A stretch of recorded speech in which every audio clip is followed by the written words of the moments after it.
ঠিক আছে। হ্যাঁ, তো এই গুরু পরম্পরায় এই জ্ঞানটা, ভাগবত জ্ঞানটা নেমে এসছে। তো আমরাও এই গুরু পরম্পরায় আবার সেই ভাগবত ধামে ফিরে যাব। সেই জন্য এই গুরু পরম্পরাটা খুব দরকার।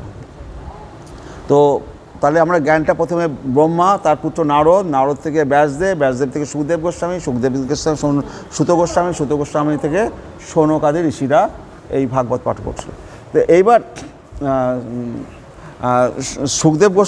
সুখদেব গোস্বামী তো পরীক্ষিত মহারাজকে ভাগবত পাঠ দিলেন। তো সামনে এই কলিযুগ আসছে, এই কলিযুগের মানুষ কি করে উদ্ধার পাবে? এই কলিযুগে এরকম মোবাইল ফোন আসবে, এরকম যুদ্ধ হবে, মানুষ ধর্ম করতে পারবে না, নেতারা এরকম অসৎ হবে, হ্যাঁ, মানুষের পক্ষে সব কিছু সহজ হলেও মানুষ এগুলো গ্রহণ করতে পারবে না। মানুষের উদ্ধার পাবে কি করে? এই কলিযুগের মানুষ যাতে এই কলিযুগটাকে উদ্ধার হতে পারে কলিযুগ থেকে, সেই কারণে আপনার এই শৌনক আদি ঋষিরা, শৌনক আদি বলা হয় কেন? যে 60,000 ঋষি ছিল, 60 থেকে 80,000 ঋষি ছিলেন, তারা ঠিক করলেন যে এই যে সামনে কলিযুগ আসছে, এই কলিযুগের মানুষকে উদ্ধার করার জন্য আমরা যজ্ঞ করতে চাই। 1000 বছর ধরে যজ্ঞ করব, 1000 বছর ধরে যজ্ঞ করব। তো সেই জন্য যজ্ঞ করব। যজ্ঞটা পৃথিবীতে কোথায় করব, কোন জায়গায় করলে পরে ভালো হবে? এবার স্থান মাহাত্ম্য বলে আছে না, যেমন বৃন্দাবন বলে একটা স্থান আছে, মায়াপুর বলে একটা স্থান আছে, পুরী বলে একটা স্থান আছে, যে স্থানে গিয়ে যদি আপনি একবার জপ করেন হরে কৃষ্ণ, তাহলে তার লক্ষ গুণ ফল পাবেন। সেই কারণে স্থান মাহাত্ম্য আছে। তো তখন শৌনক আদি ঋষিরা তখন ব্রহ্মাকে স্মরণ করলেন, ব্রহ্মাকে স্মরণ করে বললেন, হে পিতৃদেব, আমরা এই কলিযুগ আসছে, কলিযুগের মানুষ যাতে উদ্ধার পায়, সেই জন্য আমরা 1000 বছর ধরে যজ্ঞ করতে চাই। তো এই যজ্ঞটা কোথায় করব? আপনি সেই জায়গা আমাদের নির্ধারণ করুন। তখন ব্রহ্মা একটা চক্র, ওই সুদর্শন চক্রের মতনই একটা চক্র সৃষ্টি করলেন। সেই চক্রটাকে ভগবান শিবকে প্রণাম করে চক্রটা ছুঁড়ে দেবেন, বলে চক্রের নেমি যেখানে গিয়ে গঠিত হবে সেইখানে তোমরা যজ্ঞ করবে, সেই স্থানে গিয়ে। তো এই চক্রের নেমিটা ওই যে নৈমিষারণ্য যেটা দেখলেন চক্রতীর্থে, ওইখানটায় এসে গঠিত হলো। তো ওইখানটায় গঠিত হওয়ার জন্য ওটা চক্রটা ভেদ করে একেবারে পাতাল পর্যন্ত চলে গেছিলো। শেষ লাস্টের স্তরটা যদি ভেদ করে দিত, পৃথিবী প্লাবিত হয়ে যেত। লাস্টের স্তরে স্বয়ং মা দুর্গার একটা রূপ আছে, ললিতা বলে একটা রূপ আছে, যেটা নৈমিষারণ্যে যদি যান আপনারা জানতে পারবেন। সে তখন হাত দিয়ে চক্রটাকে ওখানে ধরে রেখেছে। তো যার ফলশ্রুতি ওইখানটা থেকে জল উঠে আসছে।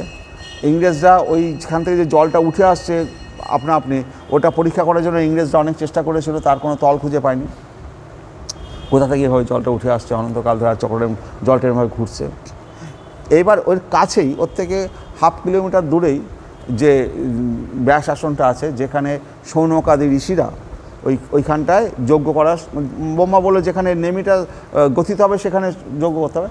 সেইখানে তার থেকে 1/2 কিলোমিটার দূরে একটা জায়গা আছে ব্যাসপীঠ, সেইখানটায় সেই শৌনক আদি ঋষিরা সেখানে যজ্ঞ শুরু করলেন। তো এবার যজ্ঞের যে ধোঁয়াটা উঠছে, কালো ধোঁয়া, যজ্ঞের ধোঁয়া, এই যজ্ঞের ধোঁয়ায় তাদের চোখ মুখ সব কালো হয়ে গেল, সব ভূতের মতো দেখতে হয়ে যাচ্ছে না। যজ্ঞের ধোঁয়ায় 1000 বছর ধরে যজ্ঞ করবে, প্রতিদিন যজ্ঞ হচ্ছে। তো এই যজ্ঞ করতে করতে একদিন সেখানে সুত গোস্বামী এসে উপস্থিত হলেন। সুত গোস্বামীকে সেই রোমহর্ষণ মুনির পুত্র, যিনি সুখদেব গোস্বামীর কাছে ওই শ্রীমদ্ ভাগবতম পাঠ শ্রবণ করেছে, যখন সুখদেব গোস্বামী পরীক্ষিত মহারাজকে দিয়েছেন। এই সুত গোস্বামী কেমন ছিল? এরা হচ্ছে শ্রুতিধর। চৈতন্য মহাপ্রভু যখন শ্রুতিধর ছিল, একবার শুনলেই মনে থাকতো সব, সেই রকম এরা শ্রুতিধর, প্রত্যেকটি শ্লোক এদের মুখস্থ। তো এরা এই সুত গোস্বামী যখন আসলেন, তখন শৌনক হচ্ছে সমস্ত ঋষিদের মধ্যে প্রবীণ এবং জ্ঞানী। সে সমস্ত ঋষির হয়ে সে কথা বলতো। সমস্ত ঋষিরা যদি কথা বলে, 60,000 ঋষি, তাহলে তো গম গম গম আওয়াজ হবে, কেউ কারো কথা শুনতে পারবে না।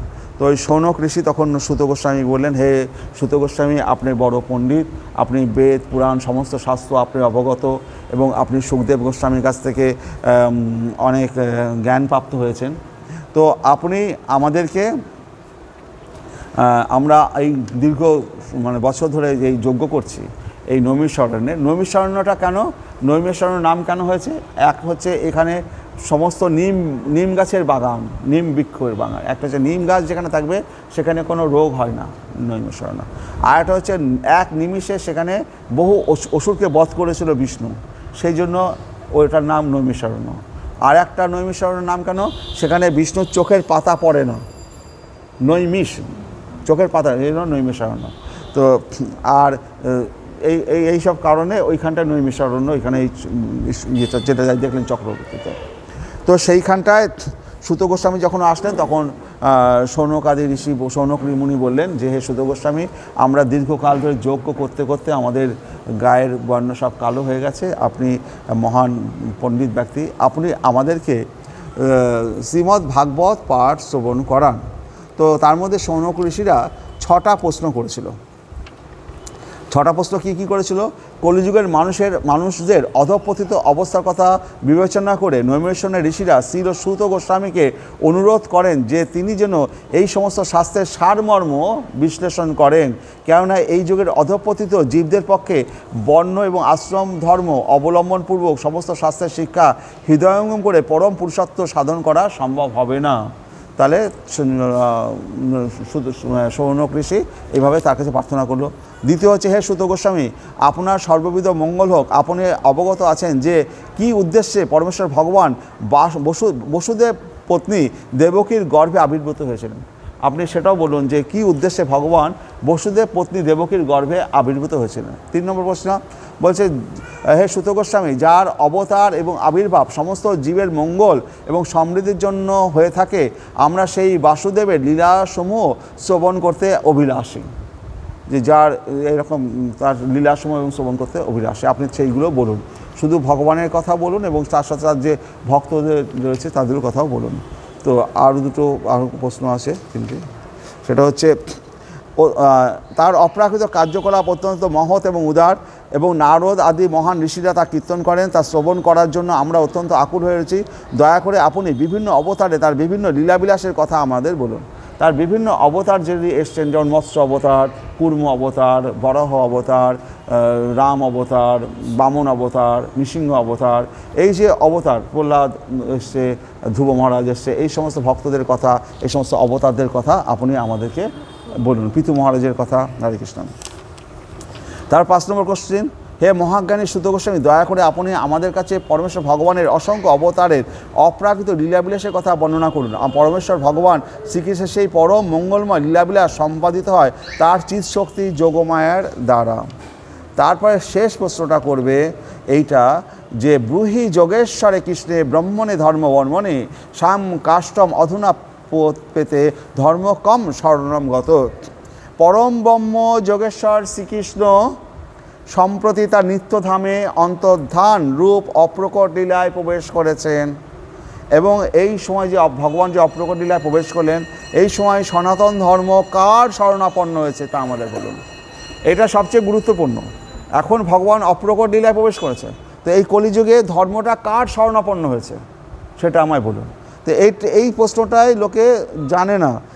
এই না জানার ফলে কী হয়েছে, তারা একজন গুরু হয়েছে একটা ধর্ম প্রচার করছে।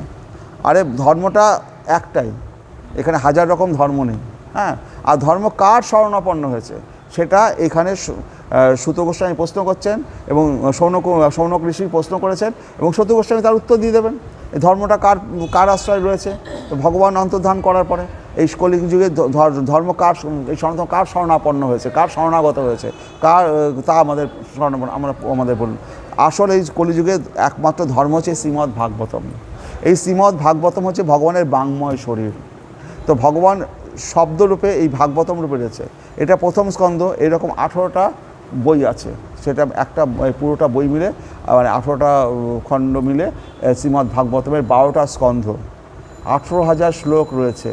এত বড় একটা শাস্ত্র এই জীবনে যদি পড়ে না শেষ করা যায়। হরে কৃষ্ণ, হরে কৃষ্ণ। তো এই জীবনে যদি শেষ না করা যায়, কবে শেষ করবেন? আপনারা কি আপনি শেষ করতে চান? সবার ইচ্ছা আছে, কিন্তু করবেনটা কি করে? কারোর কাছে যদি অ্যান্ড্রয়েড ফোন থাকে তাহলে আপনাকে ফোন নাম্বার দেবেন, তাহলে প্রতিদিন ভাগবত পাঠ বাড়িতে বসে বসে শুনতে পারবেন। না হলে পরে এই 18,000 শ্লোক এই জীবনে শেষ হলো না, তা আবার ঘুরে আসতে হবে, আবার এই ভাগবত পাঠের জন্য আবার কত জন্ম পার হয়ে যাবে তার কোনো ঠিক নেই। কারণ কি, এই ভাগবত পাঠ একমাত্র ভাগবত পাঠ। যখন আমাদের সুখদেব গোস্বামী পরীক্ষিত মহারাজকে এই ভাগবত পাঠ বলতে যাবেন, সেই সময়ে স্বর্গের দেবতা ইন্দ্র একটা সোনার কলস ভর্তি অমৃত নিয়ে এসে সুখদেব গোস্বামী বলছে যে এই ভাগবত পাঠটা আমাদের দিয়ে দিন, আর এই অমৃত পরীক্ষিত অভিশপ্ত হচ্ছে 7 দিনের মধ্যে মৃত্যু, এই অমৃতটা পরীক্ষিতের গলায় ঢেলে দিন, পরীক্ষিত অমর হয়ে যাবে, আর ভাগবতটা আমাদের দিয়ে দিন। তখন মানে আমাদের সুখদেব গোস্বামী ইন্দ্র দেবতাদেরকে তাড়িয়ে দিয়েছিল, বলেছিল যে তোমরা মাৎসর্য পরায়ণ, তোমরা বিনিময় প্রথায় আমাদের কাছে ভাগবত নিতে এসছো, আর ভাগবতমের কাছে ওই যে তোমরা অমৃতর ভাণ্ড নিয়ে এসছো এর কাছে তার মূল্য কোনো একটা ইঁটের ঢেলার মতো, ওর কোনো মূল্যই নেই। তো সেই কারণে এটা তো বিনিময় প্রথা হয় না। তোমরা যদি হাত জোর করে অনুরোধ করতে যে আমাদের ভাগবত পাঠ শ্রবণ করার সুযোগ দিন, তাহলে ভাবতাম। তোমরা মানে রজগুণের প্রতি লোকের হিংসা করে বেড়ানো, মাৎসর্য পরায়ণ। কারণ দেবরাজ ইন্দ্র স্বর্গের দেবতা হলে কী হবে, পিতু মহারাজ যজ্ঞ করছে, তার শতযজ্ঞ হলে পিতু মহারাজ ইন্দ্র হয়ে যাবে, পিতু মহারাজের যজ্ঞের ঘোড়া চুরি করতে আসে। তাহলে মাৎসর্য পরায়ণ এই দেবতারা সুখ ভোগ করে, এই মাৎসর্য পরায়ণ লোকেরা এই ভাগবত পাঠের অধিকারী নয়। আপনারা যে ভাগবত পাঠ শ্রবণ করছেন, এটা আপনাদের বলতে হবে যে আকবর্ণীদের ভিতরে মাৎসর্য চলে গেছে, তাই আপনারা এখানে বসার সুযোগ পেয়েছেন। নইলে পরে কেউ ভাগবতমে পাঠে মাৎসর্য থাকলে তারা প্রবেশই করতে পারবে না, এই দরজার ডিঙে ঢুকতেই পারবে না। তো সেই কারণে আপনারা যে কী ভাগ্যবান কেউ জানে না, কিন্তু এই ভাগবতম পাঠ শ্রবণ করা যে কত গুরুত্বপূর্ণ, এই জন্মে যদি পাঠ শেষ না হয়, দেবতারা পর্যন্ত এই ভাগবত পাঠ শ্রবণের অধিকারী হলো না, তাদেরকে তাড়িয়ে দিল। দেবতারা মানুষে জন্মগ্রহণ করে শুধু এই ভাগবত পাঠ শ্রবণ করার জন্য, তাহলে মানুষে ও দেবতারা আসে জন্মগ্রহণ করে ভাগবত পাঠ শ্রবণ করার জন্য। আপনারা মানুষে জন্মগ্রহণ করেছেন, এবার এই জন্মটা চলে যাবে, আবার কবে মানুষ জন্ম পাবেন কি পাবেন না তা ঠিক আছে।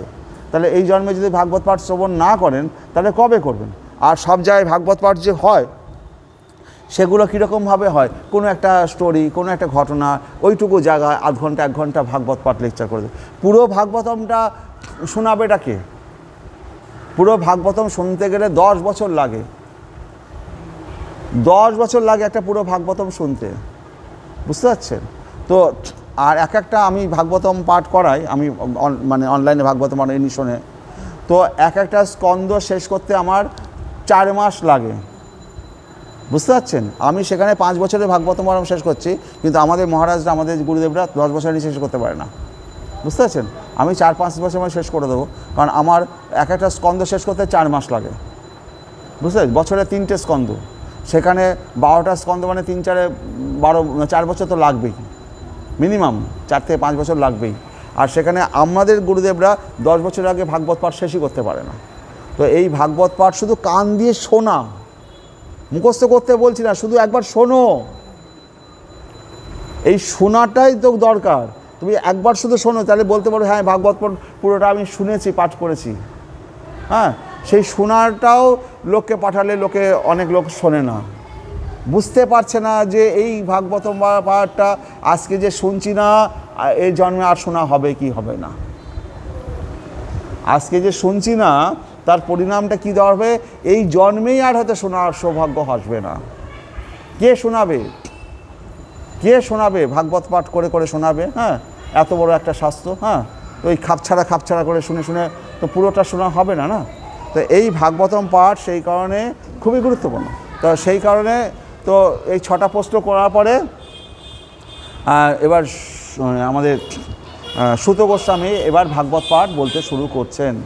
তো সুত গোস্বামী তখন ভাগবত পাঠ বলতে শুরু করে বললেন যে প্রথমে 3টে শ্লোক আসে, জন্মাদস্য যত অম্বয়াতি তরত চর্থে সভিজ্ঞ স্বরার্থেনে ব্রহ্মহিদা যাদি কবয়ে মুজ্জন্তি যৎ সুরয়তে যো বারিমিদাং যথা বিনিময় যত্রতি স্বর্গ অমৃষা ধামনা সেন সদা নিরস্ত কুহকম সত্যম পরম ধীময়ী। বলছে যে জন্মাদস্য, এই জন্ম থেকে সৃষ্টি থেকে ধ্বংস পর্যন্ত জন্মাদস্য, বলছে হে বসুদেব তনয় শ্রীকৃষ্ণ, হে সর্বব্যাপ্ত পরমেশ্বর ভগবান, আমি আপনাকে আমার সশ্রদ্ধ প্রণতি নিবেদন করি। আমি শ্রীকৃষ্ণের ধ্যান করি, কেননা তিনি হচ্ছেন প্রকাশিত ব্রহ্মাণ্ড সময়ের সৃষ্টি, স্থিতি এবং প্রলয়ের পরম কারণ। তিনি প্রত্যক্ষ এবং পরোক্ষভাবে সব কিছু সম্বন্ধে অবগত, এবং তিনি সম্পূর্ণভাবে স্বাধীন, কেননা তার অতীত আর কোনো কারণ নেই। তিনি আদি কবি ব্রহ্মার হৃদয়ে সর্বপ্রথম বৈদিক জ্ঞান প্রদান করেছিলেন। তার দ্বারা মহান ঋষিরা এবং স্বর্গের দেবতারাও মোহচ্ছন্ন হয়ে পড়েন। ঠিক যেভাবে মোহচ্ছন্ন হয়ে পড়লে আগুনে জল দর্শন হয় অথবা জলে মাটি দর্শন হয়, তারই প্রভাবে জড়া প্রকৃতি তিনটি গুণের মাধ্যমে জড়জগৎ সাময়িকভাবে প্রকাশিত হয় এবং তা অলিক হলেও সত্যবাদ প্রতিভাত হয়। তাই আমি সেই পরমেশ্বর ভগবান শ্রীকৃষ্ণের ধ্যান করি, যিনি জড়জগতের মোহ থেকে সম্পূর্ণভাবে মুক্ত, তার ধামে নিত্যকাল বিরাজ করেন। আমি তার ধ্যান করি, কেননা তিনি হচ্ছেন পরম সত্য। তাহলে প্রথম শ্লোকে বলছে ওং নমো ভগবতে বাসুদেবায় নমো জন্মাদস্য যত অম্বয়াতীতরত চ অর্থেষু অভিজ্ঞ সরাট। মানে জন্মাদস্য মানে সৃষ্টি স্থিতি এবং মানে জন্ম আদি অশ্ব, মানে সৃষ্টি স্থিতি এবং প্রলয় প্রকাশিত ব্রহ্মাণ্ড সময়ের যত, যার থেকে অম্বয়া সরাসরিভাবে, ইতরত বা ব্যতিরেকভাবে, চ অর্থেষু মানে অর্থসম অভিজ্ঞ সরাট, মানে এই সৃষ্টি সৃষ্টি প্রলয় তার থেকে সরাসরিভাবে অথবা ব্যতিরেকভাবে এই যে সৃষ্টি প্রলয় ধ্বংস হচ্ছে, সব কিছু ভগবানের থেকে হচ্ছে। এবং তিনি অভিজ্ঞ সরাট, সরাট মানে কি, তিনি স্বাধীন, তার কোনো কারোর প্রতি কারোর ইয়ে হতে হয় না, শরণাগত হতে হয় না। লক্ষ্মী দেবী তার পদসেবা করছে, তার নাভি থেকে পদ্মফুল উঠলো, পদ্মফুলের ব্রহ্মার সৃষ্টি হচ্ছে। সেখানে লক্ষ্মী দেবীর কোনো সহযোগিতার তার দরকার নেই। আমাদের জন্মের জন্য পুরুষ এবং নারীর দরকার থাকে, এখানে ভগবানের ওই সমস্ত দরকার নেই। ভগবান স্বয়ং সম্পূর্ণ স্বাধীন এবং সরাট এবং স্বাধীন। তার নাভি পদ্ম থেকে পদ্ম উঠলো, তারপর ব্রহ্মার সৃষ্টি হলো, সে সরাট এবং স্বাধীন। তেনে ব্রহ্ম হৃদয় য আদি কবে মুহ্যন্তি যৎসূরয়। সেই আদি কবি ব্রহ্মার হৃদয়ে তিনি বৈদিক জ্ঞান প্রবিষ্ট করে দিলেন। বৈদিক জ্ঞানটা কি? এটা প্রদীপ, এটা জ্ঞানের প্রদীপ। যে প্রদীপে যে চৈতন্য কণা তিনি ব্রহ্মার হৃদয়ে প্রবিষ্ট করলেন। একটা প্রদীপ থেকে কোটি কোটি প্রদীপ জ্বালানো যায় তো ঠিক সেই রকম ব্রহ্মা সেই বৈদিক জ্ঞান আমাদের হৃদয়ে প্রত্যেকের জীবাত্মার মধ্যে, সেই জীবাত্মার মধ্যে আমাদের জীবাত্মা দিয়ে দিয়েছে সেই বৈদিক জ্ঞান। তবে তো আমরা আত্মাটা পেয়েছি কোন থেকে? সেই বৈদিক জ্ঞানটা আমাদের প্রত্যেকের হৃদয়ের মধ্যে, সে কোটি কোটি মানুষের কোটি কোটি প্রদীপকে জ্বালিয়ে দিচ্ছেন ব্রহ্মা। ওই একটা প্রদীপ তিনি পেয়েছিলেন, সেই প্রদীপ থেকে কোটি কোটি জীব সৃষ্টি করছেন। কোটি কোটি জীবের মধ্যে যে আত্মা রয়েছে, পরমাত্মা রয়েছে, কোথা থেকে আসছে? সেই ব্রহ্মা, তিনি এই একটা প্রদীপ থেকে কোটি কোটি জীবের মধ্যে সেই পরমাত্মা রয়েছে।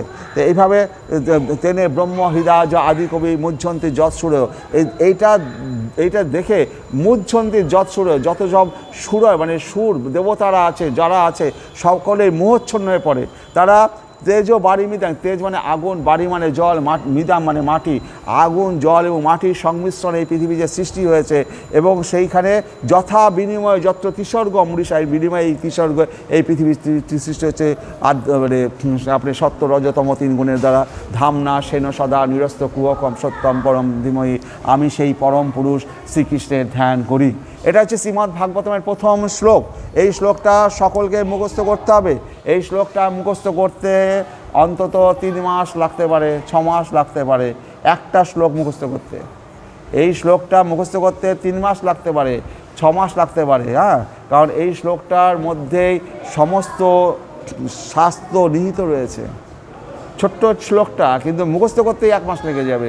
যে আমি যেমন ভাই বলছি, ভাবছেন খুব সহজে বলা যাচ্ছে, অত সহজ নয়। আপনি যখন মুখস্থ করতে যাবেন সব ওলটপালট হয়ে যাবেন।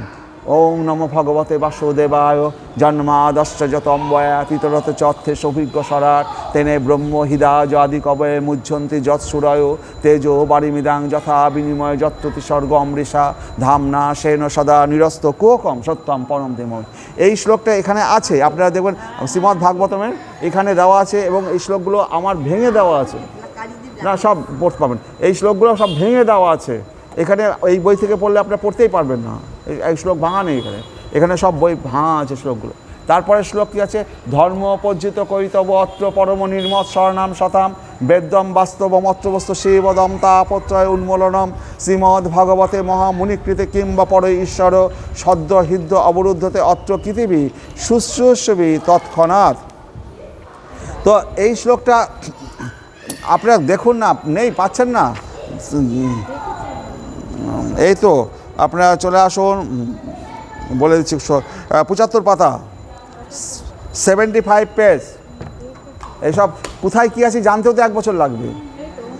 এই বইয়ের মধ্যে কোথায় কী আছে জানতেও 1 বছর লাগবে। তাই এবার দ্বিতীয় শ্লোকটা কি আছে? ধর্ম পজ্জিত কৈতব অত্র পরম নির্মৎ স্বর্ণাম শতাম বেদ্যম বাস্তবম অত্রবস্তু শিবদম তাপত্রয় উন্মূলনম শ্রীমদ্ ভগবতে মহামুনিকৃতে কিংবা পরৈ ঈশ্বর সদ্য হৃদ্য অবরুদ্ধতে অত্র পৃথিবী শুশ্রূষবি তৎক্ষণাৎ। তাহলে প্রথম শ্লোক মুখস্থ করবেন, দ্বিতীয় শ্লোক এটাও মুখস্থ করতে হবে। এটা শ্লোক কী বলছে? জড় বাসনাযুক্ত সব রকমের ধর্ম সম্পূর্ণভাবে বর্জন করে এই ভাগবত পুরাণ পরম সত্যকে প্রকাশ করেছে, যা কেবল সর্বতোভাবে নির্মৎসর ভক্তরাই হৃদয়ঙ্গম করতে পারেন। তাহলে জড় বাসনা যুক্ত সব রকমের ধর্ম সম্পূর্ণরূপে বর্জন করে। জড় বাসনা কি? ধনং দেই, যশং দেই, মায়ের কাছে এত দেব, তার বিনিময়ে মা আমাকে এত দিক, বিনিময় প্রথা। ব্যবসা করতে গেছে মায়ের কাছে, ধর্ম করতে জানি, ব্যবসা করতে গেছে, মা আমি তোমাকে এত বাতাসা দেবো, 10 কেজি বাতাসা দেবো, তার বিনিময়ে তুমি আমাকে এইটা দেবে। হ্যাঁ, যেন ব্যবসার জায়গা। হ্যাঁ, তো ভগবানের সাথে ব্যবসার সম্পর্ক। সেই এই জড় বাসনাযুক্ত সব রকমের ধর্ম সম্পূর্ণভাবে বর্জন করা হয়েছে। এখানে কোনো জড় বাসনা থাকবে না। অন অভিলিষতা শূন্যম, কোনো রকম বাসনা শূন্য হয়ে ভগবানকে ডাকতে হবে। জড় বাসনাযুক্ত সব রকমের ধর্ম সম্পূর্ণভাবে বর্জন করে এই ভাগবত পুরাণ পরম সত্যকে প্রকাশ করেছে, যা কেবল সর্বতোভাবে নির্মৎসর ভক্তরাই হৃদয়ঙ্গম করতে পারে। নির্মৎসর ভক্ত, যাদের হৃদয়ে মাৎসর্য চলে গেছে। মাৎসর্য কাকে বলে? ওর বাড়িটা 4 তলা এসছে, 4 তলা হয়েছে, ওর সাথে কথা বলা যাবে না, ও বড়লোক। আর ও বড়লোক, ও বলছে গরিব মানুষ, ওর সাথে কথা বলা যাবে না। মানে হিংসা, একে অপরের প্রতি হিংসা, মাৎসর্য। এই মাৎসর্য যার আছে সে ভাগবত পাঠ করতে পারবে না।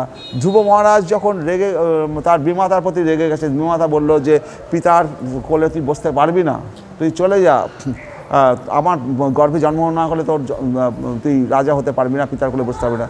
তখন মা সুনীতি তখন বলল ধ্রুবকে, তুমি যখন মা যখন এই কথা বলেছে, তুমি যখন নারায়ণের শরণাগত হতে যাচ্ছ নারায়ণকে পাওয়ার জন্য, তাহলে সেখানে যাওয়ার আগে তুমি তোমার মায়ের প্রতি কি তোমার কোনো রাগ আছে? বিমাতার প্রতি? বলে রাগ আছে মানে আমার গা জ্বলছে, এত বড় কথা বলছে। বলছে আগে ওই জ্বলাটা বন্ধ করো, যে ওই বিমাতাকে প্রণাম করো। শরীরে যদি মাৎসর্য থাকে, রাগ থাকে, তাহলে ভগবানকে পাবে না।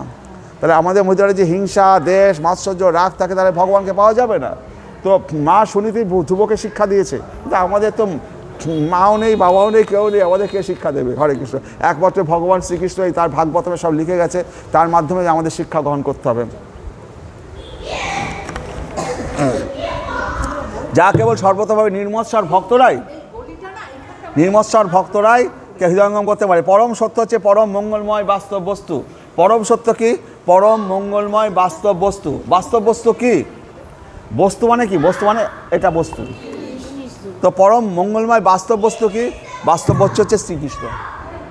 পরম মঙ্গলময় বাস্তব বস্তু হচ্ছে শ্রীকৃষ্ণ। তাহলে এই পরম সত্য হচ্ছে পরম মঙ্গলময় বাস্তব বস্তু। জানতে হবে আমাদের বাস্তব বস্তুটা কি। বাস্তব বস্তু হচ্ছে শ্রীকৃষ্ণ, এই কারণে যার অতীত, বর্তমান, ভবিষ্যৎ সমস্ত কালেই তিনি অবস্থান করছেন। আমরা যে স্বামীর সাথে ঘর করছি, 2 দিন বাদে তার মৃত্যু হবে, চলে যাবে। অনিত্য, এই সংসার অনিত্য, এই জীবন অনিত্য, সব কিছু অনিত্য। একমাত্র কৃষ্ণই বাস্তব বস্তু। তার যদি শরণাগত হই, তিনি আমার সবসময় আমার কাছে থাকবেন, আর কেউ আমার সাথে থাকবে না। পৃথিবীতে দেবতা বলুন, অসুর বলুন, জম পশু বলুন, যত বলুন, স্বামী বলুন, পুত্র বলুন, সন্তান বলুন, কেউ আমার সাথে থাকবে না। একমাত্র এই গোবিন্দই থাকবে। সে আগে ছিল, এখন আছে, পরেও থাকবে। সেই আমার আসল বস্তু, সেই হচ্ছে পরম সত্য, সেই হচ্ছে বাস্তব বস্তু, পরম মঙ্গলময় বস্তু। সেই সত্যকে জানতে পারলে তিতাব দুঃখ সমূলে উৎপাটিত হয়। তিতাব দুঃখ কি? আধ্যাত্মিক, আধিদৈবিক, আধিভৌতিক। এই তিতাব দুঃখ সমূলে একবারে মূল সহ উৎপাটিত হয়ে যাবে। মহামুনি বেদব্যাস উপলব্ধির পরিপক্ক অবস্থা এই শ্রীমদ্ ভাগবত আমাদেরকে দিয়ে গেছে, রচনা করে গেছে। ভগবত তত্ত্ব জ্ঞান হৃদয়ম করতে এই গ্রন্থটি যথেষ্ট। হ্যাঁ, সুতরাং অন্য কোনো শাস্ত্রগ্রন্থের আর কি প্রয়োজন? কেউ যখন শ্রদ্ধাবনত চিত্তে এবং একাগ্রতা সহকারে এই ভাগবতের বাণী শ্রবণ করেন, তখন তার হৃদয়ে ভগবত তত্ত্ব জ্ঞান প্রকাশিত হয়। তাই বলছি যে ব্যাসদেব যা দিয়ে গেছে, এইটা যখন দিয়ে গেছে, এই গ্রন্থটা পেলে পরে পৃথিবীর আর কোনো গ্রন্থের দরকার নেই। সনাতন গোস্বামী এই কথা বলে গেছে যে ভাগবতকে যে আশ্রয় করেছে, তার আর কোনো কিছু দরকার নেই। তাহলে এই ভাগবতকে বুকে নিয়ে মরুন। যদি পড়তে না পারেন বুকের উপর রেখে দিয়ে মরে যান, রাতেও কাজ হবে, বুঝতে পারছেন? আমি যখন বেদের উপরে একটা বই আমার লেখা আছে ঋতস্ব পন্থা, তো বর্ধমানের একজন বিরাট বড় পণ্ডিত, তো মৃত্যুর সময় সে আমার কাছে যখন খবরটা আসলো, মৃত্যুর সময় সে বলছে আমাকে ওই ঋতস্ব পন্থা বইটা আমার বুকের উপর রাখ, ওই বইটা আমি যেন আমার বুকের উপর থাকুক, আমি ওই বইটা স্পর্শ করে আমি যেন মৃত্যুগ্রহণ করতে পারি। আমার কথাটা শুনে খুব ভালো লেগেছিল, হ্যাঁ, যে বেদের উপরে বইটা অন্তত সে বুকে নিয়ে মারা গেছে। হরে কৃষ্ণ। তো যাই হোক, তো এরা হচ্ছে ব্যাপার। আপনারা যদি পড়তে না পারেন তো বুকে বইটা, তাহলে বইটা কিনতে হবে, তো টাকা তো অনেক সারা জীবনে নষ্ট করেছেন। এবার বইটা কিনবেন বলে আপনারা সংকল্প করুন। সংকল্প কাকে বলে? সংকল্প যদি করেন, টাকা ভগবান যোগাবে, ভগবান টাকা যোগাবে। আপনি শুধু ভগবানকে প্রার্থনা করুন, ভগবান এই বইটার দাম 10,000 টাকা আছে, আমাকে 10,000 টাকা জোগাড় করো, আমার এই বইটা চাই। আর চৈতন্য চরিতামৃত 3,000 টাকা আছে, এই আমার ভগবান তুমি আমাকে কৃপা করে, তুমি টাকা না দিলে আমি কিনবো কোন থেকে? আমি বলছি বলে আপনি কিনবেন না, আপনি সংকল্প করুন ভগবান যেন টাকা আপনাকে দেয়, যাতে বইটা আপনি কিনতে পারেন। বুঝতে পারছেন? আমাদের গুরু মহারাজ তাই বলে যে তুমি শুধু সংকল্প করো যে তুমি বইটা বিক্রি করবে। তুমি বইটা বিক্রি করবে কি তুমি লাভ করার জন্য? বইটা যদি যে নেবে সে ভক্তিতে, ভগবত ভক্তি সে প্রাপ্ত হবে, তুমি আরেকজনকে উদ্ধার করার সৌভাগ্য পাবে। যে বইটা নেবে সে যেমন সৌভাগ্য পাবে, আর তুমি যদি বইটা কাউকে দাও সেও তাকে উদ্ধার করার সৌভাগ্য পাবে। এবার সবাই বলে অত টাকা দিয়ে কিনবো। আরে তোকে কিনতে হবে না, তুই শুধু মনে মনে এটা ভাব আমি ওই বইটার জন্য ভগবান যেন আমাকে এই টাকাটা দেয়, আমি যাতে কিনতে পারি। হ্যাঁ, এই ইচ্ছা, এই সংকল্পটা করুন। আমি কিনবো না, ভগবান আমাকে টাকা দিলে আমি কিনবো। ভগবানের উপর বিশ্বাস রাখুন যে ভগবান আপনাকে টাকা জোগাড় করে দেবে, যাতে আপনি ভাগবতম কিনতে পারেন, না চৈতন্য চরিতামৃত। এই দুটো গ্রন্থ প্রত্যেককে কিনতে হবে।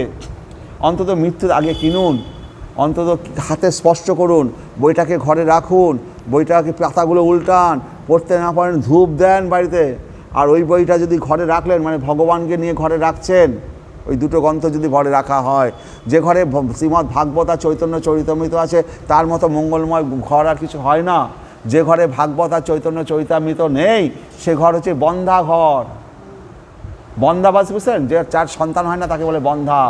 হ্যাঁ, মরুভূমি, সেই ঘরে ভগবান থাকতে পারে না, বুঝলেন? এত বড় একটা জিনিস এই কলিযুগে যদি কারুর ঘরে না থাকে মানুষ কবে বুঝবে? সুতরাং কেনার পয়সার জন্য চিন্তা করতে হবে না, পয়সাটা শুধু ভগবানকে প্রার্থনা করুন, ভগবান তুমি যেন পয়সা জোগাড় করে দিও, আমি যেন বইটা কিনতে পারি, তাই না?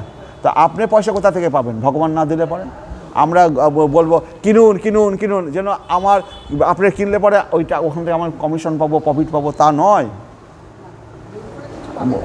ওটা তা নয়। ভগবান যদি আপনাকে পয়সা দেয় তবে আপনি কিনুন।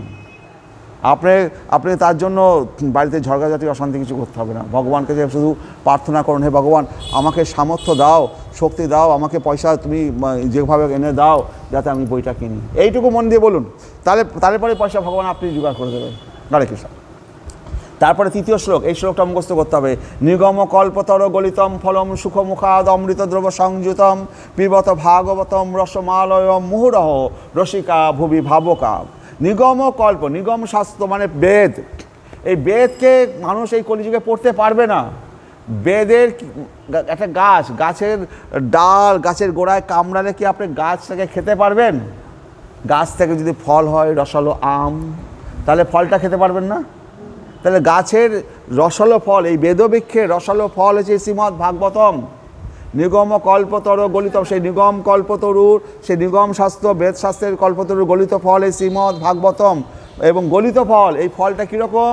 একেবারে রসমালয়ম, কোনো ছুলতে হবে না, বাকলা ছুলতে হবে না, ছোবা ছাড়াতে হবে না, বৃষ্টি ফেলতে হবে না, একেবারে ঢকঢক করে পান করবেন।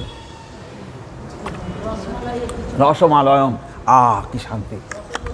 এইরকমভাবে পান করবেন, এত ভালো। এই নিগম কল্পতর গলিতম ফলম সুখ মুখাদ, সুখদেব গোস্বামীর মুখ থেকে নিশ্চিত হয়েছে সুখ মুখাদ।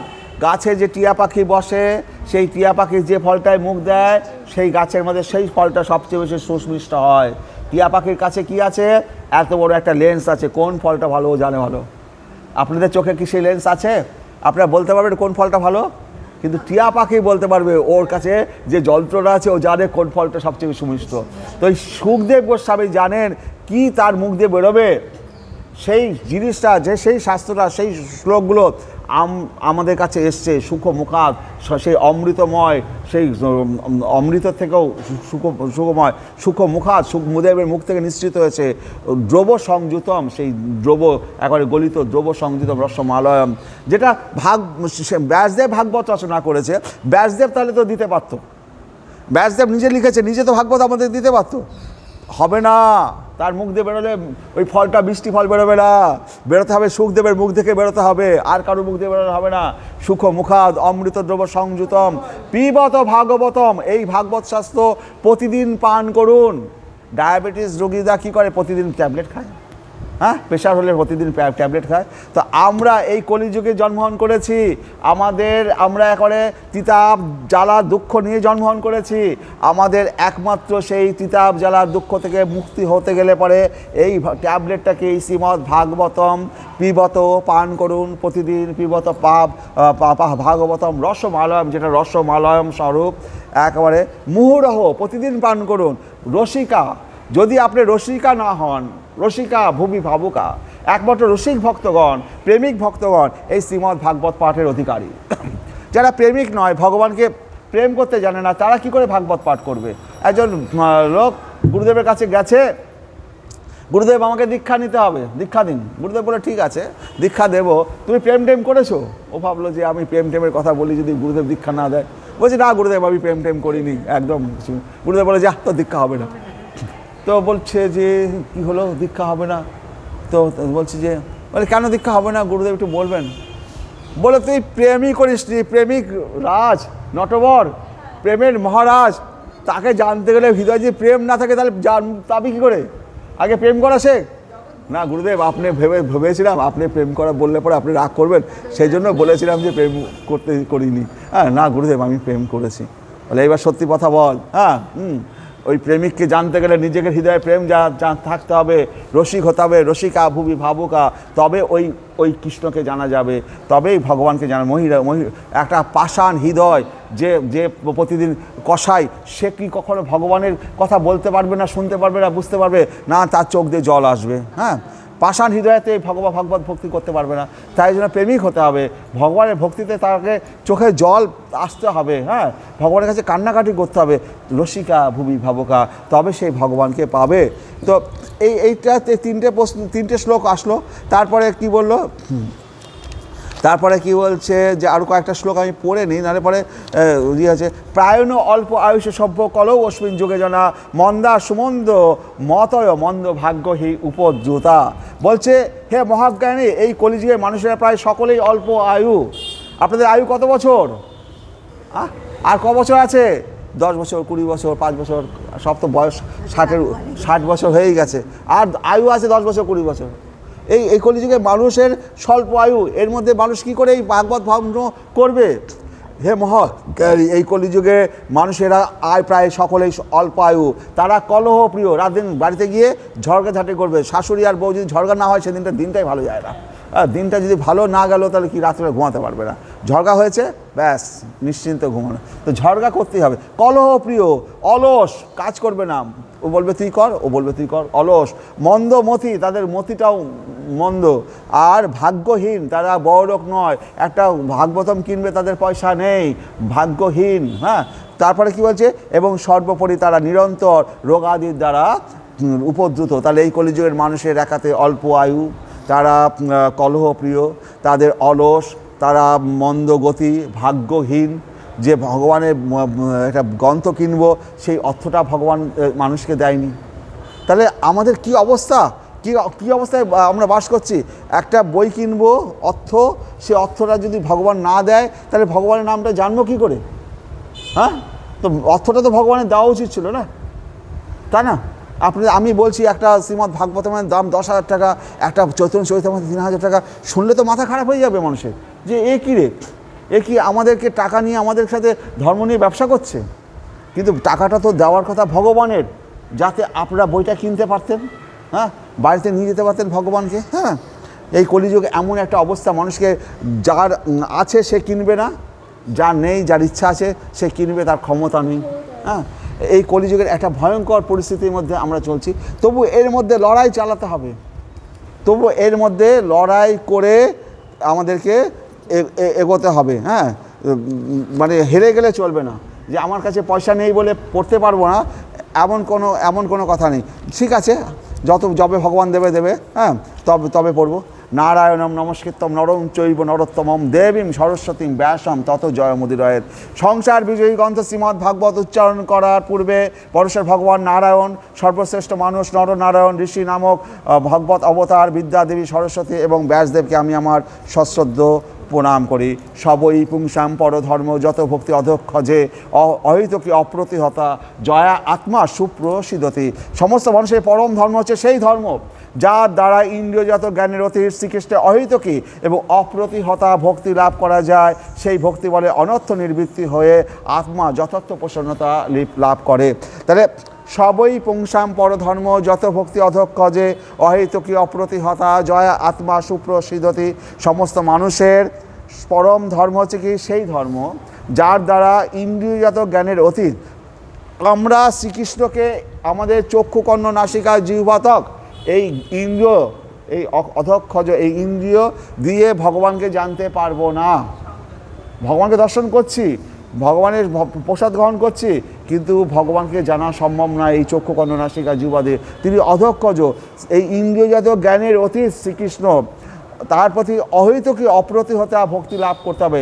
এই ভক্তি দিয়ে ভগবানকে জানা যাবে, ভক্তি ছাড়া ভগবানকে, ভক্তিটা একমাত্র চিন্ময় বস্তু আর ভগবান চিন্ময় বস্তু, একমাত্র চিন্ময় বস্তু দিয়ে ভক্তির দ্বারা ভগবানকে জানা যাবে। আমাদের চক্ষু কান নাসিকা জিহ্বা ত্বক দিয়ে ভগবানকে জানা যাবে না। সেই ভক্তি বলে অনর্থ, এবং সেই ভক্তি যদি আমাদের ভগবানের প্রতি ভক্তি হয়, ভক্তিটা কি? ভগবানকে প্রণাম করা, ভগবানের জন্য ভোগ নিবেদন করা, এইগুলো হচ্ছে ভক্তি। ভগবানের সেবা করা, ভগবানের ভাগবত পাঠ করা, ভগবানের কথা শ্রবণ করা, ভগবানের কথা কীর্তন করা, হরে কৃষ্ণ মালা জপ করা, হরে কৃষ্ণ কৃষ্ণ কৃষ্ণ হরে হরে, হরে রাম রাম রাম হরে হরে, এইগুলো করাই হচ্ছে ভক্তি। আর এই ভক্তি করলে কী হবে? সমস্ত অনর্থ নিবৃত্তি হবে। অনর্থ মানে কি? যা কিছু আমাদের প্রতিকূল জিনিস রয়েছে সেই অনর্থগুলো নিবৃত্তি হবে। ধন নেই, ধন চলে আসবে, অর্থ নেই, অর্থ চলে আসবে। ভগবানের বই কিনতে পারছি না, সেই বই পয়সা ভগবান জুটিয়ে দেবে। এই অনর্থ নিবৃত্তি হলে পরে মানুষ আর গরিব থাকবে না। ভগবান কৃষ্ণ যার যিনি কৃষ্ণের শরণাগত, তার সাথে লক্ষ্মী দেবীর সাথে সাথে ঘুরে বেড়াচ্ছে। তো কৃষ্ণকে যদি ডাকেন, লক্ষ্মী দেবী আপনাকে ধন দিয়ে যাবে। তো কৃষ্ণের শরণাগত হতে হবে। তো আপনি সামান্য একটা বই শ্রীমদ্ ভাগবতম 10,000 টাকা দিয়ে কিনবো, 3,000 টাকা দিয়ে কিনবো, টাকা যদি ভগবান না দেয় আমরা কোথা থেকে দেব? আমরা তো সামান্য একেবারে মশার মতো কীট পতঙ্গ, আমাদের না আছে পড়ার ক্ষমতা, না আছে ক্ষমতা। তবু আমরা আশা করছি যদি ভাগবতমটা আমার বাড়িতে থাকতো, না পড়ি অন্তত ঘরে তো আছে, আমার ঘরে ভাগবতম আছে। এটা তো লোককে বলতে পারতাম আমার ঘরে ভাগবতম আছে। হ্যাঁ, আমরা তো সেটাও বলতে পারছি না যে আমার ঘরে ভাগবতম আছে। আমরা কোন যুগে বাস করছি, কোথায় বাস করছি, আর কোথায় আমরা ভাগবত পাঠ শ্রবণ করছি? হরে কৃষ্ণ। বাসুদেবে ভগবতী ভক্তিযোগ প্রয়োজিত জনায়তাংশ বৈরাগ্যম জ্ঞানম চ যদ অহৈতুকম। ভক্তি সহকারে পরমেশ্বর ভগবান শ্রীকৃষ্ণের সেবা করা হলে অচিরে শুদ্ধ জ্ঞানের উদয় হয় এবং জড়জগতে বিষয়ের প্রতি অনাসক্তি আসে। তাহলে ভক্তি সহকারে পরমেশ্বর ভগবান শ্রীকৃষ্ণের সেবা করা হলে, ভগবানের প্রতি যে সেবা টেবা করি, ভগবানের সেবা করি, তা কী হবে? তাহলে অচিরে শুদ্ধ জ্ঞানের উদয় হবে, আমাদের হৃদয়ে শুদ্ধ জ্ঞানের উদয় হবে। আপনার হৃদয়ে যে শুদ্ধ জ্ঞানের উদয় না হয়, তাহলে পরে ভগবানকে পাবেন কি করে? শুদ্ধ জ্ঞানের তো উদয় হওয়া চাই, তবেই তো মন্দিরে আসবেন। নইলে পরে এই সময় টিভিতে দারুণ দারুণ সিরিয়াল চলছে আর অ্যাকশান ফিল্ম, ও দেখে উঠাই যায় না, কী করে আসবেন? হরে কৃষ্ণ। আর মোবাইলের রিলস, যাই হোক। তাহলে ভক্তি সহকারে পরমেশ্বর ভগবান শ্রীকৃষ্ণের সেবা করা হলে অচিরেই শুদ্ধ জ্ঞানের উদয় হবে এবং জড়জাগতিক বিষয়ের প্রতি অনাসক্তি আসবে। জড়জাগতিক বিষয়ের প্রতি কি? আরে আমার পুজো আসলো, আমার শাড়ি হলো না, আমার কানের দুল হলো না, সোনার দাম বেড়ে যাচ্ছে, সোনা আমার হলো না। হ্যাঁ, এই জড়জাগতিক বিষয়ের প্রতি আসক্তি আস্তে আস্তে কমে যাবে। কি হবে? এই সব ঘরে তো অনেক শাড়ি রয়েছে, মরার পরে তো সব ফেলে দিতে হবে, লোকে ভূতে খাবে। আবার 10টা শাড়ি কিনে কি হবে? হ্যাঁ, এখন তো বয়স হয়ে গেছে, আর নতুন শাড়ি হলেই বাকি, না হলেই বাকি। আমাদের তো গতি দেখো, একমাত্র সামনে তো মৃত্যু। হ্যাঁ, সেখানে তো একটা সাদা একটা শাড়ি গায়ে জড়িয়ে দিয়ে পুড়িয়ে দেবে। হ্যাঁ, তো কোথায় শাড়ি কিনবো আর কোথায় গয়না ফয়না রাখবো? হ্যাঁ, সব কিছু তো ফেলে রেখে চলে যেতে হবে। তো এই যে জড়জাগতিক আসক্তি থেকে আস্তে আস্তে এই মোহ থেকে মানুষের মানে মোহটা কেটে যাবে। ধর্ম অনুষ্ঠিত পুংসাম বিশ্বক সেন কথা সুজ ন উৎপাদয় যদি রতিম শ্রম এবহি কেবলম। স্বীয় বৃত্তি অনুসারে বর্ণাশ্রম পানরূপ স্বধর্ম অনুষ্ঠান করার ফলেও যদি পরমেশ্বর ভগবানের মহিমা শ্রবণ কীর্তনে আসক্তি উদয় না হয়, তাহলে তা বৃথা শ্রম মাত্র। এত কিছু ধর্ম সংসার পালন করেও যদি ভগবানের শ্রীকৃষ্ণের প্রতি তার যদি শ্রবণ কীর্তনে যদি আসক্তি না হয়, তাহলে যত কাজই করুন, যত কর্মই করুন, যাই করুন না কেন, তা বৃথাশ্রম মাত্র। এই জীবনটা বৃথাশ্রমেই পার হয়ে যাবে। ধর্মস্য হি অপবর্গস্য ন অর্থ অর্থায় উপকল্পতে ন অর্থস্য ধর্মই কান্তস্য কাম লাভায় হি স্মৃত। সমস্ত ধর্মের উদ্দেশ্য হচ্ছে চরম মুক্তি লাভ করা। সমস্ত ধর্মের উদ্দেশ্য হচ্ছে কি? হরে কৃষ্ণ, চরমে মুক্তি লাভ করা। তা কখনো জড় বিষয় লাভের আশায় অনুষ্ঠান করা উচিত না। অধিকন্ত তত্ত্বদ্রষ্টা মহর্ষিরা নির্দেশ দিয়ে গেছেন যে যারা পরম ধর্ম অনুষ্ঠানে যুক্ত হয়েছেন তারা যেন কখনোই ইন্দ্রিয় সুখভোগের উদ্দেশ্যে জড়জাগতিক লাভের প্রত্যাশী না হয়। তাহলে কি বলছে? যারা আমাদের ঊর্ধ্বতন মানে মনীষীরা কি বলেছে, মহর্ষিরা কি বলেছে? সমস্ত ধর্মের উদ্দেশ্য হচ্ছে চরমে মুক্তি লাভ করা। তা কখনো জড় বিষয় লাভের আশায় অনুষ্ঠান করা উচিত না। আমার বাড়ি চাই, গাড়ি চাই, জড় বিষয় লাভের আশায় যেন আমরা সেই জীবনটাকে অতিবাহিত না করি। অধিকন্ত তত্ত্বদ্রষ্টা মনীষীরা বলেছে, নির্দেশ দিয়ে গেছে, যারা পরম ধর্ম অনুষ্ঠানে যুক্ত হয়েছেন তারা যেন কখনোই ইন্দ্রিয় সুখভোগের উদ্দেশ্যে জড়জাগতিক লাভের প্রত্যাশী না হন। তারা যেন নিজেদের ইন্দ্রিয় সুখভোগের জন্য ভালো খাবো, ভালো পরবো, ভালো গাড়িতে চড়বো, এইসব ইন্দ্রিয় সুখভোগের জন্য তারা যেন প্রত্যাশী না হন। তাহলে শ্লোকটা কি? ধর্মস্যহি অপবর্গস্য ন অর্থ অর্থায় উপকল্পতে ন অর্থস্য ধর্মই কান্তস্য কাম লাভায় স্মৃত। আমি যে শ্লোকগুলো পড়ছি সেই শ্লোকগুলো প্রত্যেকটি মুখস্থ করে ফেলার শ্লোক, প্রতিদিন পড়তে হবে, তবে তো মুখস্থ হবে। বই তো দিয়ে দিয়েছি, এবার বই ধরে ধরে পড়তে হবে না। কামস্য ন ইন্দ্রিয় প্রীতি লাভ জীবেত যাবতা জীবস্ব তত্ত্ব জিজ্ঞাসা ন অর্থ যস্যে হো কর্মভি। ইন্দ্রিয় সুখভোগকে কখনোই জীবনের উদ্দেশ্য বলে গ্রহণ করা উচিত নয়। কামস্য ন ইন্দ্রিয় প্রীতি লাভ জীবেত যাবতা জীবস্ব তত্ত্ব জিজ্ঞাসা ন অর্থ যস্য কর্মভি। ইন্দ্রিয় সুখভোগকে কখনোই জীবনের উদ্দেশ্য বলে গ্রহণ করা উচিত নয়। সুস্থ জীবন যাপন করা অথবা আত্মাকে নির্মল রাখার বাসনায় কেবল করা উচিত। কেননা মানব জীবনের উদ্দেশ্য হচ্ছে পরম তত্ত্ব সম্বন্ধে অনুসন্ধান করা, এছাড়া অন্য কোনো উদ্দেশ্য নিয়ে কর্ম করা উচিত নয়। তাহলে ইন্দ্রিয় সুখভোগের জন্য জীবনের উদ্দেশ্য, সুখভোগকে কখনোই জীবনের উদ্দেশ্য বলে মনে করা উচিত না বা গ্রহণ করা উচিত না। সুস্থ জীবন যাপন করা অথবা আত্মাকে নির্মল রাখার বাসনায় কেবল করা উচিত।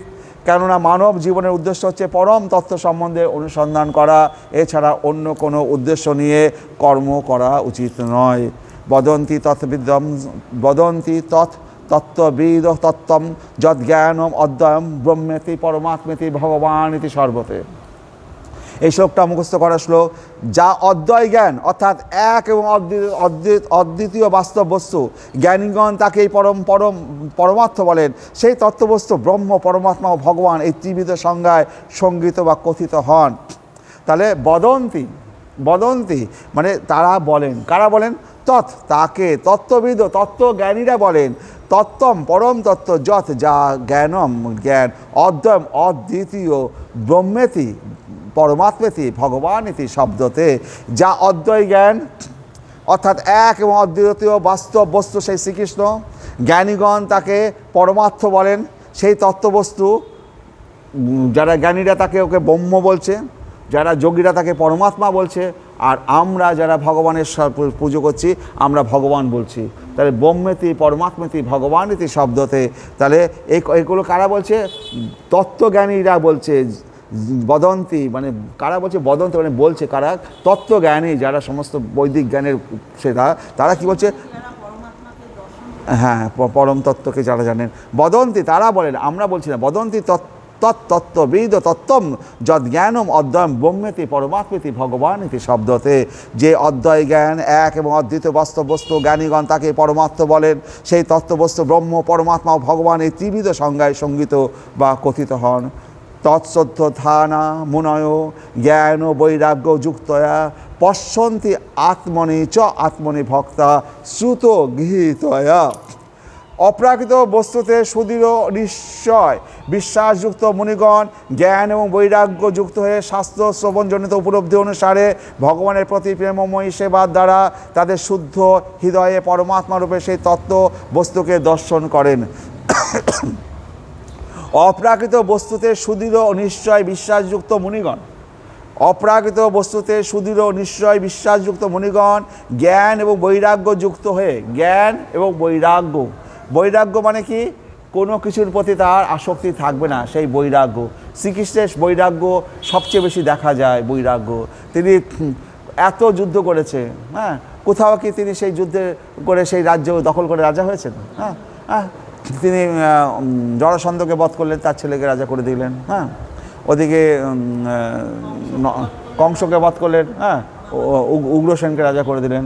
তারপরে হচ্ছে নরকাসুরকে বধ করলেন, তার ছেলেকে রাজা করে দিলেন। তো যেখানে যেখানে তার কোনো লোভ নেই, হ্যাঁ, একেবারে বৈরাগ্য, হ্যাঁ, কোনো বৈরাগ্য।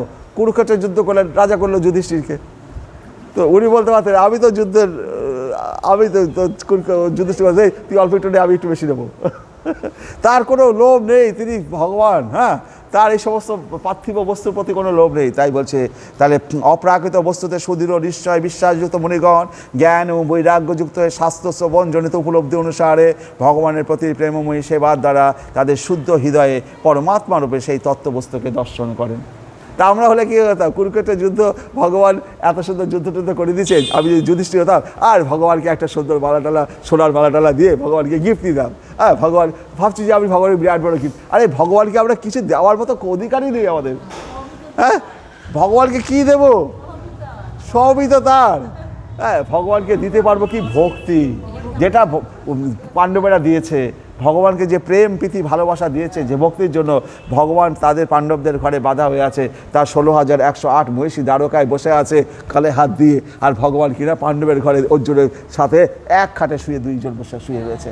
কেউ এদিকে মাথা, কেউ ওদিকে মাথা, কার গায়ে পা লাগছে না লাগছে, ভগবান সেখানে তাতেই সন্তুষ্ট। ভক্তের সান্নিধ্যে ভগবান কত সন্তুষ্ট।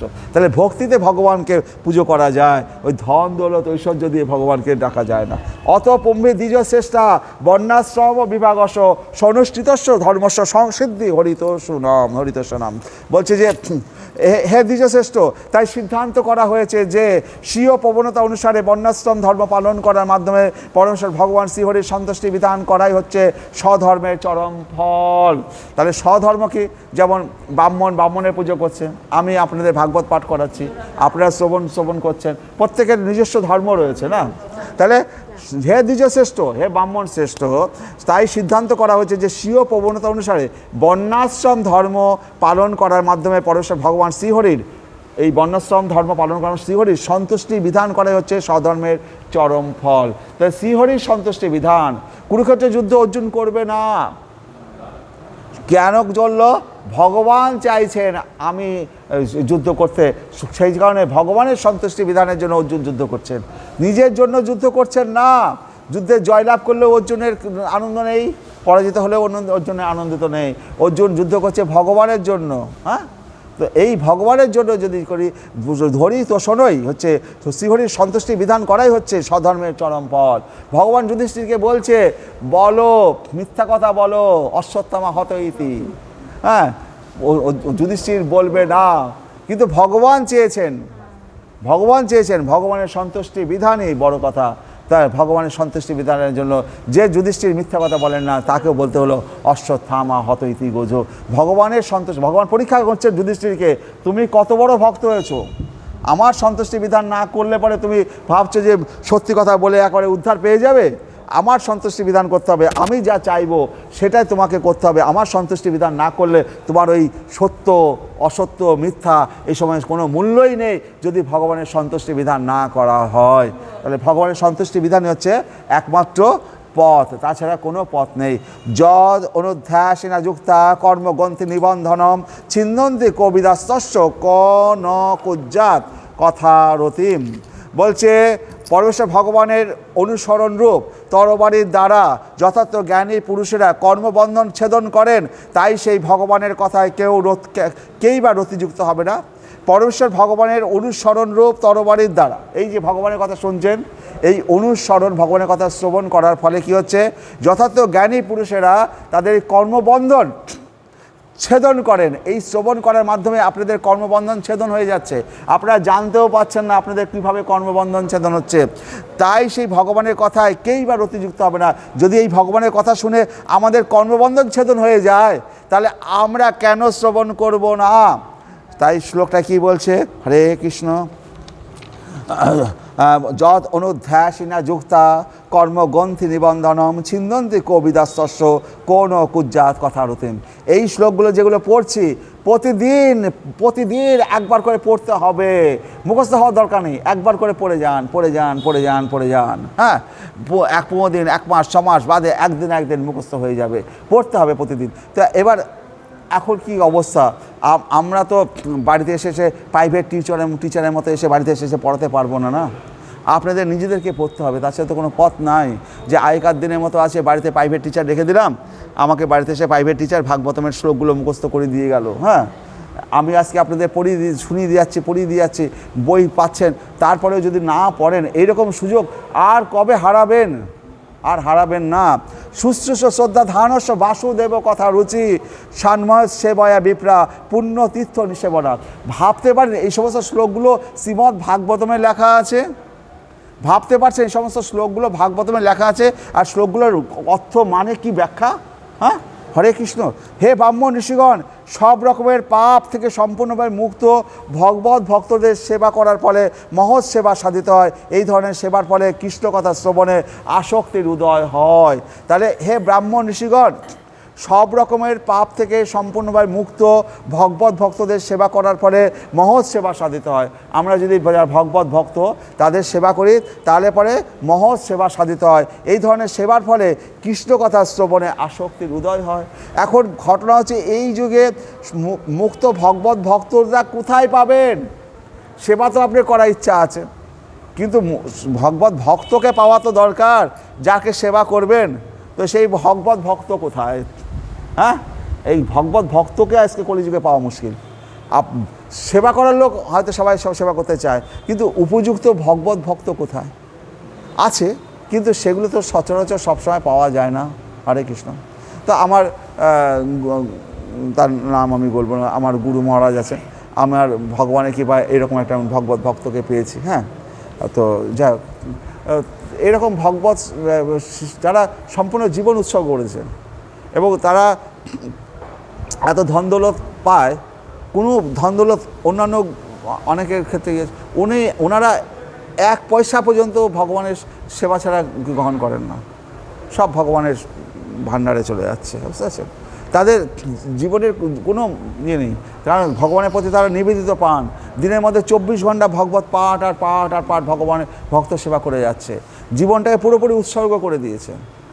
আমরা তো এইখানে 1 ঘন্টা পাঠ করছি, 1.5 ঘন্টা পাঠ করছি, ও সারাটা দিন প্রতিদিন সারাদিন প্রায় 6 ঘন্টা উনি লেকচার দিয়ে যাচ্ছে, প্রতিদিন 6 ঘন্টা লেকচার দিয়ে যাচ্ছে, বুঝতে পারছেন?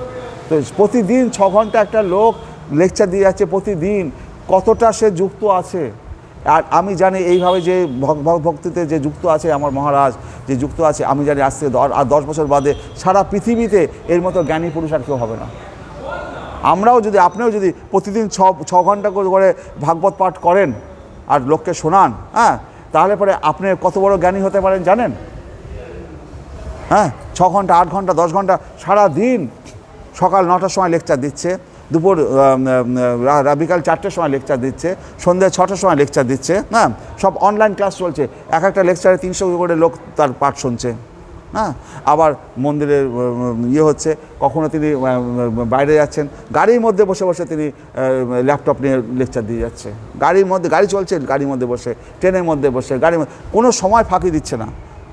আর আমরা ভাগবত পাঠ করছি, আজকে সারাদিন কাজকাম হলো, সময় পেলাম না, পাঠালাম না, কালকে পাঠালাম, 2 দিন বাদে পাঠালাম। হ্যাঁ, আমরা এরকম করে ফেলি। হ্যাঁ, তো আর ওনার একেবারে টাইম, যেহেতু ওনার সাথে কি ওনার তো অনলাইন, ওই সময় 300 লোক মোবাইলে সব ল্যাপটপে সব এসে যাবে, 300 লোক একসাথে বসে পাঠ করছে, সে গাড়ির মধ্যে থাকুক, ট্রেনের মধ্যে থাকুক, আর যেখানে থাকুক সেখানে বসে সে পাঠ করছে। আর আমাদের কি আছে, হোয়াটসঅ্যাপে পাঠিয়ে দিচ্ছি, তুমি দিনের মধ্যে যে কোনো একবার শোনো, তাই শুনতে পাচ্ছে না, তাই শুনতে পাচ্ছে না। আবার শোনার পরে যদি একবার বলছি হরে কৃষ্ণ লেখো, সে হরে কৃষ্ণটা তাদের লিখতে পারছে না।